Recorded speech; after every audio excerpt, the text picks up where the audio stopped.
গত কয়েকদিন ধরে কুষ্টিয়ায় দেখা দিয়েছে ফসফেট, ঢেপ সহ বিভিন্ন ধরনের বাংলা সারের সংকট। দিনের পর দিন সারের জন্য কৃষকেরা ঘুরছেন দোকানে দোকানে, তবুও মিলছে না চাহিদা মোতাবেক সার। কিছু দোকানে সামান্য কিছু সার মিললেও তা বিক্রি হচ্ছে চড়া দামে।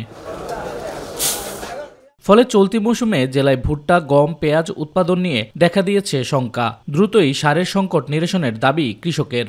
সার ধরেন এখন আবার এখন শস্য মস্য সব সার মার দিচ্ছে, তাই সার আমরা কাছে এখন ওই মোটা সার ডালছে তা 35 টাকা 30 টাকা কেজি ধরছে। বাংলা সারটা না পাওয়ার জন্য আমরা চাষিরা খুব ক্ষতিগ্রস্ত হচ্ছে। বাংলা টিএসপি এটা আমাদের সরকারের কাছে অনুরোধ, এই সারটা আমার দরকার।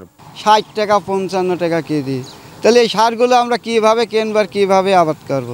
বেশি দামে সার বিক্রির অভিযোগ অস্বীকার করে বিক্রেতারা বলছে, গত কয়েক মাস ধরে চাহিদা মতো সার পাচ্ছেন না তারাও। ফলে বাজারে বাংলা সারের সংকট দেখা দিয়েছে। বাংলার ওটা আদৌ ক্রাইসিস ছিল, এখনো ওটা ঠিক মতন বরাদ্দ হয় না।